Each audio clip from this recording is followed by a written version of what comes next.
Hi, ഞാൻ doctor Umar Mukhtar, Bhoomi natural cure വെൽനസ്സിലെ Unani department chief കൺസൾട്ടൻ്റാണ്. നമ്മൾ ഇന്ന് ഡിസ്കസ് ചെയ്യാൻ പോകുന്ന ടോപ്പിക് ഹെമറോയിഡ് അഥവാ പൈൽസ് ആണ്. ഇന്നും ചില രോഗികളെങ്കിലും പൈൽസ് വന്നു കഴിഞ്ഞാൽ അത് പുറത്തേക്ക് റിവീൽ ചെയ്യാൻ മടി കാണിക്കാറുണ്ട്. എന്തൊരു മോശപ്പെട്ട അസുഖം അവർക്ക് പിടിക്കപ്പെട്ട പോലെ ഒരു ഫീൽ അവർക്ക് ഉണ്ടാവാറുണ്ട്. എന്നാൽ പരിപൂർണമായിട്ട് സുഖപ്പെടുത്താൻ പറ്റുന്ന സാധാ അസുഖത്തെ പോലത്തെ ഒരു അസുഖം മാത്രമാണ് ഹെമറോയിഡ് എന്നുള്ള അല്ലെങ്കിൽ പൈൽസ് എന്നുള്ള ഒരു ചിന്ത നമുക്ക് വരേണ്ടതുണ്ട്. നമ്മളെല്ലാവരും വെരിക്കോസ് വെയിനുമായിട്ട് ഭയങ്കര ഫെമിലിയറാണ്. കാലിന് മേലെ വെയിൻസ് തടിച്ച് വരുന്ന കണ്ടീഷൻ അതെല്ലാവർക്കും അറിയുന്നതാണ്. അതേപോലെ തന്നെ നമ്മുടെ മലദ്വാരത്തിൽ അല്ലെങ്കിൽ മലാശയം ബന്ധപ്പെട്ട സ്ഥലത്ത് വെയിൻസ് രക്തക്കൊഴലുകൾ തടിക്കുന്ന ഒരു കണ്ടീഷനെയാണ് നമ്മൾ പൊതുവെ ഹെമറോയിഡ് എന്ന് പറയാറുള്ളത്.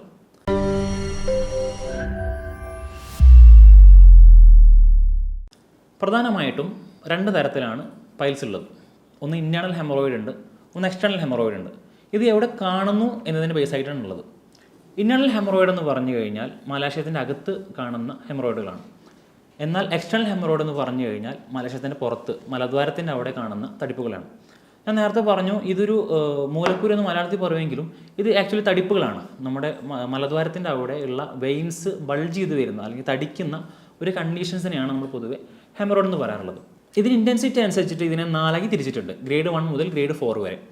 എത്രത്തോളം ഇൻറ്റൻസിറ്റി കൂടുന്നു അതനുസരിച്ച് ഗ്രേഡും കൂടും. ഗ്രേഡ് 4 എന്ന് പറയുന്നത് സർജിക്കൽ കണ്ടീഷനാണ്. നമുക്ക് സർജറി വഴി ചികിത്സിച്ച് ഭേദമാക്കാം. എന്നാൽ ആദ്യത്തെ 3 കണ്ടീഷൻസ് നമുക്കൊരു പരിധി വരെ മെഡിസിൻസ് കഴിച്ചുകൊണ്ടും നമ്മുടെ ലൈഫ് സ്റ്റൈൽ ചേഞ്ച് വരുത്തിയതുകൊണ്ടും നമുക്കതിനെ സുഖപ്പെടുത്താൻ കഴിയും. എന്തൊക്കെ കാരണങ്ങൾ കൊണ്ടാണ് ഹെമറോയിഡ് വരുന്നത് നമുക്ക് പരിശോധിക്കാം.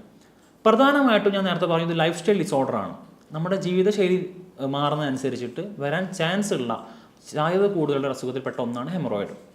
എസ്പെഷ്യലി നമ്മൾ കഴിക്കുന്ന ഭക്ഷണമാണ്. നമ്മുടെ മാറിയ ജീവിതശൈലിക്ക് അനുസരിച്ച് നമ്മൾ ഒരുപാട് ജങ്ക് ഫുഡ്സ് കഴിക്കുന്നുണ്ട്, അല്ലെങ്കിൽ നോൺ വെജ് ഒരുപാട് കഴിക്കുന്നുണ്ട്. അതിൻ്റെ ഭാഗമായിട്ട് നമ്മുടെ ശരീരത്തിൽ ബോഡി ഹീറ്റ് കൂടും. അതിൻ്റെ ആഫ്റ്റർ എഫക്റ്റ് ആയിട്ട് ഹെമറോയിഡ് കാണാറുണ്ട്. എസ്പെഷ്യലി പ്രവാസി സമൂഹത്തിൽപ്പെട്ട ഒരുപാട് യുവാക്കളിൽ ഇപ്പോൾ ഹെമറോയിഡിൻ്റെ അല്ലെങ്കിൽ പൈൽസിൻ്റെ അസുഖം വ്യാപിപ്പിക്കുന്നത് കാണാൻ സാധിക്കും. അതിൽപ്പെട്ട പ്രധാനപ്പെട്ട ഒരു കാരണം എന്ന് പറയുന്നത് അവരുടെ നോൺ വെജ് കഴിക്കുന്നതാണ്. എസ്പെഷ്യലി ബ്രോസ്റ്റൊക്കെ പോലത്തെ ജങ്ക് ഫുഡ്സ് കഴിക്കുന്നത് വഴി അവർക്ക് ഹെമറോയിഡ് വരാൻ സാധ്യതയുണ്ട്. മറ്റൊരു കാരണം എന്ന് പറയുന്നത് ഉറക്കമാണ്. നമ്മൾ പ്രോപ്പറായിട്ട് 8 മണിക്കൂർ ഉറങ്ങിയിട്ടില്ലെങ്കിൽ, അല്ലെങ്കിൽ ഒരുപാട് നൈറ്റ് ഡ്യൂട്ടി എടുക്കേണ്ടി വന്ന് അതിനെ മെയിൻറ്റെയിൻ ചെയ്യുന്ന രീതിയിൽ പകൽ ഉറങ്ങിയിട്ടില്ലെങ്കിൽ നമ്മുടെ ശരീരത്തിൽ ബോഡി ഹീറ്റ് കൂടുകയും അതിൻ്റെ ഭാഗമായിട്ട് നമ്മൾക്ക് പൈൽസ് വരാനുള്ള സാധ്യതയുണ്ട്.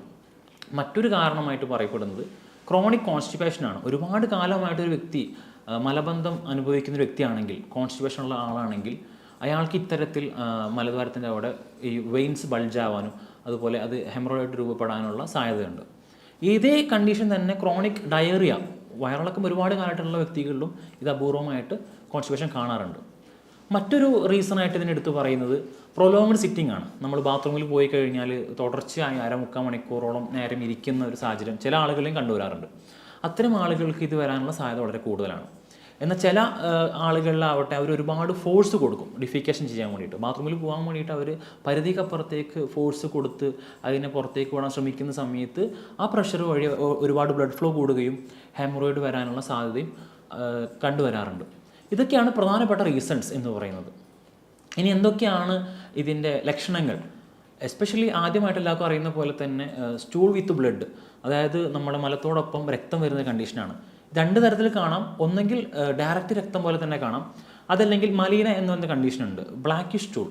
ഇത് ശരിക്കും അകത്ത് വരുന്ന ബ്ലീഡിങ് മലവുമായി മിക്സായി ഒരു ബ്ലാക്ക് കളറിലുള്ള മലമായിട്ടാണ് പുറത്തേക്ക് വരുന്നതെങ്കിൽ ഒരു പക്ഷേ അത് ഹെമറോയിഡ് കാരണമാവാം.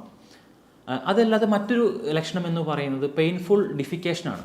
നമ്മൾ ബാത്റൂമിൽ പോയിരിക്കുന്ന സമയത്ത് നമുക്ക് അസഹനീയമായ വേദന, നമുക്കത് കംപ്ലീറ്റ് ചെയ്യാൻ പറ്റാത്തൊരവസ്ഥ, ഭയങ്കരമായിട്ട് നമുക്ക് ക്ഷീണം വരുന്നൊരവസ്ഥ. ഇത്തരം സാഹചര്യങ്ങളിൽ അതൊരു പക്ഷേ പൈൽസ് ആയിരിക്കാം. മറ്റൊരു ലക്ഷണങ്ങൾ എന്ന് പറയുന്നത് നമുക്ക് അവിടെ ബൾജിങ് ഓഫ് വെയിൻസ് തന്നെയാണ്. ആദ്യം പറഞ്ഞ പോലെ തന്നെ അവിടെ നമുക്ക് തൊട്ട് കഴിഞ്ഞാൽ വെയിൻസ് ബൾജായിട്ട് കാണാം. ഇത് ഇൻറ്റേർണലും കാണാം. പക്ഷെ അത് മനസ്സിലാക്കണമെങ്കിൽ കൊളോണോസ്കോപ്പി പോലത്തെ റെക്ടോസ്കോപ്പി പോലത്തെ ഇൻവെസ്റ്റിഗേഷൻസ് വഴി നമുക്ക് മനസ്സിലാക്കാൻ പറ്റും.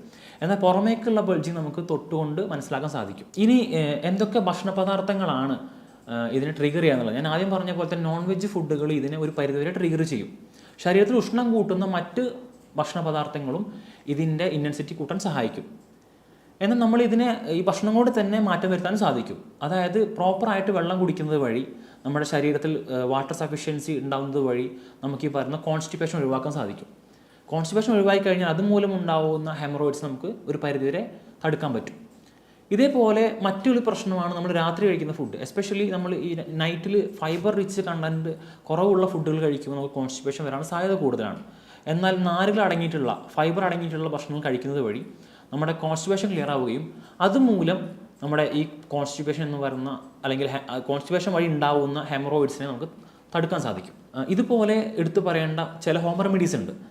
പൈൽസ് വന്നു കഴിഞ്ഞാൽ അതൊരു വലിയൊരു അസുഖം വന്ന പോലെ അത് കണ്ടിട്ട് അതിനെ നെഗ്ലക്റ്റ് ചെയ്യുന്ന ആൾക്കാരുണ്ട്. എന്നാൽ ഇത് ഒരിക്കൽ വന്നു കഴിഞ്ഞാൽ അത് നെഗ്ലക്റ്റ് ചെയ്ത് കഴിഞ്ഞാൽ അതിൻ്റെ ഇൻറ്റൻസിറ്റി കൂടാനും അത് ബ്ലഡ് ലോസിലേക്ക് നീങ്ങാനും അത് കോംപ്ലിക്കേറ്റ് ആവാനും സാധ്യത കൂടുതലാണ്.